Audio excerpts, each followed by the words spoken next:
Good evening, welcome to my channel. आज मैं आप लोगों को जो हमारी जो लैपिंग है कॉलम की, वर्टिकल जो हमारा कॉलम लगाते हैं उसकी लैपिंग का जो तरीका है वो किस तरीके से हम लगाते हैं। ऐसी गलती करते हैं कि हम सीधा सेट जैसे कॉलम को सीधा उसमें लैपिंग करके सीधा जोड़ देते हैं। इस तरीके की गलती ना करें। आप सबसे पहले प्रॉपर अच्छी तरीके से देखो आप किस तरीके से हमने मोड़ रखा है, किस तरीके से। अब इसका जो लोड है वो इस पर आगा। तो इस तरीके के हम जब भी हम वर्टिकल में जब लैपिंग करते हैं तो इस तरीके करें। और हमेशा कॉलम की जो लैपिंग है वो मिड में आएगी या ना कि नीचे आएगी। मिड में आप लैपिंग कर सकते हो, वो भी अल्टरनेट। और जब हमारे जैसे अगर मान लो ये हमारी बीम है और बीम से हमारे अगर यहीं पे लैपिंग दोगे तो ये गलत है।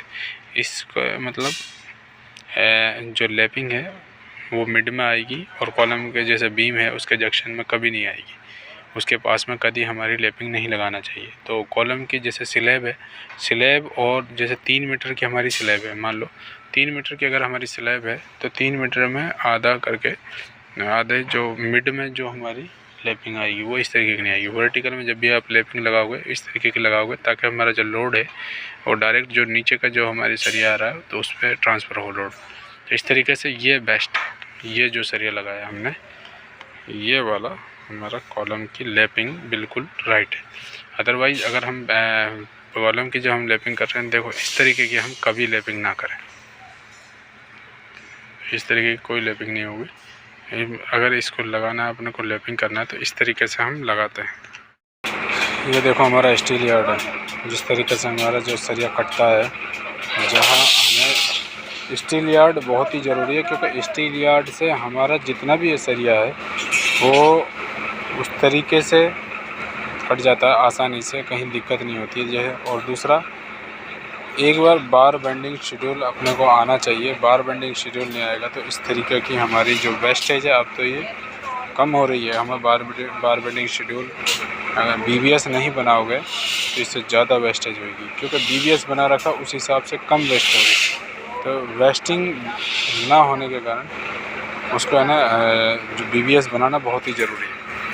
तो ये देखो आप है ना सरिये की जो हमारा ये स्टील यार्ड है, देखो ये कटिंग मशीन है और बाइंडिंग मशीन है और उधर हमारी रिंग वाली जो मशीन है वो भी बाइंडिंग मशीन है। ये जो हमारा 32 का सरिया L बनाने के काम आती है और ये जैसे सरिया कोई सा भी हो, 32 का हो, 20 का हो, 10 का हो, ये कटिंग के लिए काम आती है। उधर जो हमारी जो मशीन है उधर जो खड़े हैं वो हमारी रिंग बनाने के काम आती है। तो इस तरीके से हमारी ये मशीन है, स्टील यार्ड है। अभी हमारा जो काम ख़त्म है इसलिए हम इसका नीचे के PCC वगैरह बड़े तरीके से करवाते हैं। ये हमारा टेम्परेरी है। अभी जो हमारा पहला स्टील यार्ड था उसमें PCC करके और इसमें मशीन वगैरह सब अच्छे तरीके से रखना चाहिए।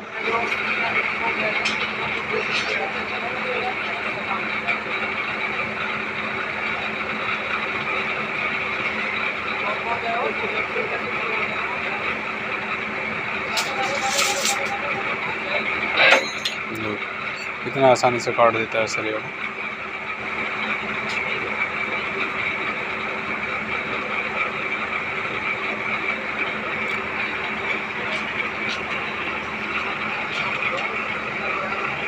ये आप देख सकते हैं किस तरीके से।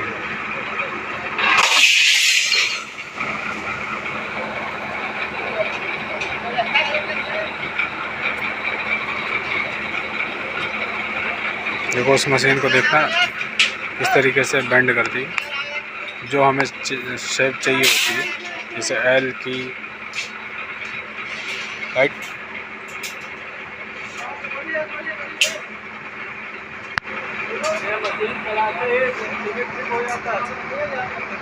फॉल्ट है तो इसमें फॉल्ट होगा, फॉल्ट है, फॉल्ट।